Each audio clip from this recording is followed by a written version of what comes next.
حکومت سرگرم ہے، کاش اتنی ہی مقبوضہ کشمیر کے ہمارے بھائیوں اور بہنوں کے بنیادی حقوق کے حوالے سے بھی دنیا کو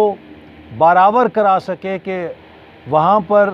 کیا ظلم کا بازار گرم ہے۔ اس لیے فوری طور پہ سیکیورٹی کونسل میں اس مسئلے کو اٹھایا جائے اور اسلامی سربراہی کانفرنس کا اجلاس بلا کر بھارت کے اقتصادی بائیکاٹ کی قرارداد پیش کی جائے۔ اگر OIC کے نزدیک کشمیر کا مسئلہ مسلم امہ کا مسئلہ نہیں ہے تو ہمیں پھر OIC کی ممبرشپ کے اوپر نظر ثانی کرنی چاہیے۔ ہم کسی ایسے فورم پر کیسے بیٹھ سکتے ہیں کہ جو کشمیر کے اندر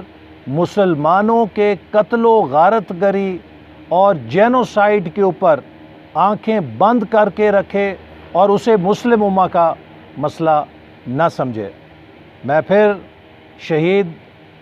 سپاہی توصیف کے والد کو یقین دلاتا ہوں کہ پوری قوم آپ کے ساتھ ہے، آپ پہ فخر کرتی ہے۔ آج کے دن ہم تمام شہیدوں کے والدین کو، شہیدوں کی بیواؤں کو اور شہیدوں کے بچوں کو یہ یقین دلانا چاہتے ہیں کہ آپ کے شہیدوں کو پوری قوم سلام پیش کرتی ہے۔ آپ اس قوم کے محسن ہیں جنہوں نے اپنا لخت جگر، جس نے اپنا سہاگ اور جس نے اپنے والد کی چھت کو یا سائے کو اس قوم کی آزادی کے لیے، اس قوم کے بچوں کے مستقبل کے لیے قربان کیا۔ ہم آپ سب کو سلام کرتے ہیں۔ افسوس سے کہنا پڑتا ہے کہ سری نگر ہم ٹویٹر کے ذریعے یا سوشل میڈیا کے ٹرینڈ بنا کے نہیں پہنچیں گے، اس کے لیے ہمیں کچھ عملی کام کرنے ہوں گے۔ میں مطالبہ کرتا ہوں کہ اب جب کہ بھارت کے مقبوضہ کشمیر کے قبضے کو 1 سال پورا ہو رہا ہے، فوری طور پہ حکومت پاکستان اسلامی سربراہی کانفرنس کا اجلاس بلائے تاکہ بھارت پر مؤثر دباؤ ڈالا جا سکے کہ وہ مقبوضہ کشمیر سے لاک ڈاؤن ختم کرے، انفارمیشن لاک ڈاؤن ختم کرے اور وہاں کے لوگوں کے بنیادی حقوق بحال ہو سکیں۔ میں ان سے مطالبہ کرتا ہوں کہ فوری طور پہ وہ سیکیورٹی کونسل کے اندر اس معاملے کو دوبارہ اٹھائیں کہ 1 سال گزر گیا ہے اور بھارت ٹس سے مس نہیں ہوا، الٹا حکومت نے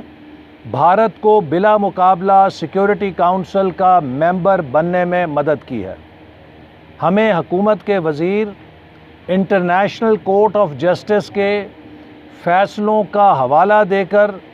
یہ بات سمجھانے کی کوشش کرتے ہیں کہ کلبھوشن یادیو کے لیے ایک آرڈیننس جاری کرنا کیوں ضروری تھا، جبکہ